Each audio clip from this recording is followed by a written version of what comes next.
एक छोटे से कस्बे में बाबूलाल नाम का बुजुर्ग आदमी रहता था। वह अपने पुराने ठेले पर गर्मा गर्म मसाला डोसा बेचकर परिवार चलाता था। उसका बेटा यश पढ़ा लिखा होने के बावजूद बेरोजगार था और कई दिनों से बीमार चल रहा था। घर की हालत इतनी खराब थी कि कभी-कभी चूल्हा जलाना भी मुश्किल हो जाता था। हर सुबह बाबूलाल गलियों में आवाज लगाता, गर्मा गर्म मसाला डोसा, स्वाद ऐसा कि दिल खुश हो जाए।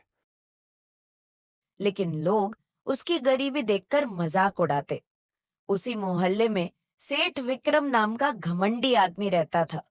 उसे गरीबों से नफरत थी। एक दिन उसने बाबूलाल को सबके सामने अपमानित कर दिया। अरे बूढ़े, यहां मत आया करो। तुम्हारे ठेले से बीमारी फैल जाएगी।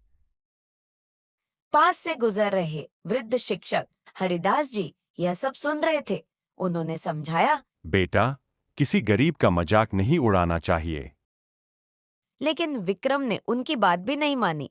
उस रात विक्रम ने अपने गुंडों को पैसे देकर बाबूलाल को सबक सिखाने भेज दिया। सुनसान रास्ते में गुंडों ने बाबूलाल को बुरी तरह पीटा और घायल हालत में छोड़कर भाग गए। कुछ देर बाद हरिदास जी वहां पहुंचे। उन्होंने तुरंत बाबूलाल को अस्पताल पहुंचाया। डॉक्टर ने कहा, इनकी हालत गंभीर है, तुरंत ऑपरेशन करना पड़ेगा। लेकिन परिवार के पास पैसे नहीं थे। मजबूरी में बाबूलाल की पत्नी निर्मला ने अपना छोटा सा घर गिरवी रख दिया। उधर बेटा यश यह सब देखकर टूट चुका था। वह खुद को बेकार समझने लगा।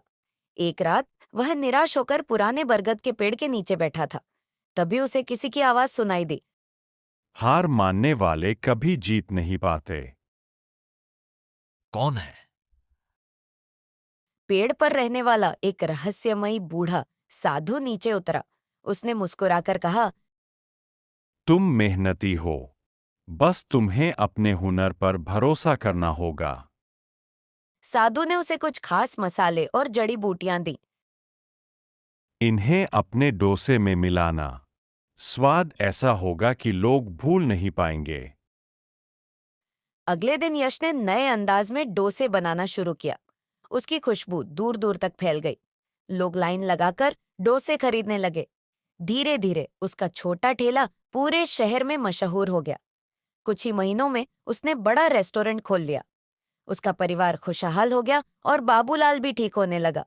उधर लालची विक्रम का कारोबार घाटे में चला गया। कर्ज बढ़ता गया और एक दिन उसकी सारी संपत्ति बिक गई। वही आदमी जो कभी गरीबों का मजाक उड़ाता था, अब नौकरी ढूंढने के लिए भटक रहा था। एक दिन वह शर्मिंदा होकर यश के रेस्टोरेंट पहुंचा। यश उसे देखकर मुस्कुराया। विक्रम बोला, मैंने तुम्हारे परिवार के साथ बहुत गलत किया। अगर हो सके तो मुझे माफ कर दो। यश ने शांत आवाज में कहा, गलती इंसान से होती है, लेकिन इंसान की पहचान इस बात से होती है कि वह दूसरों के साथ कैसा व्यवहार करता है। फिर उसने विक्रम को अपने दूसरे रेस्टोरेंट में नौकरी दिलवा दी। हरिदास जी यह देखकर बोले, सच्चा बड़ा इंसान वही होता है जो ताकत मिलने के बाद भी दूसरों को नीचा नहीं दिखाता। उस दिन के बाद पूरे शहर में यश की सफलता और उसकी अच्छाई की मिसाल दी जाने लगी।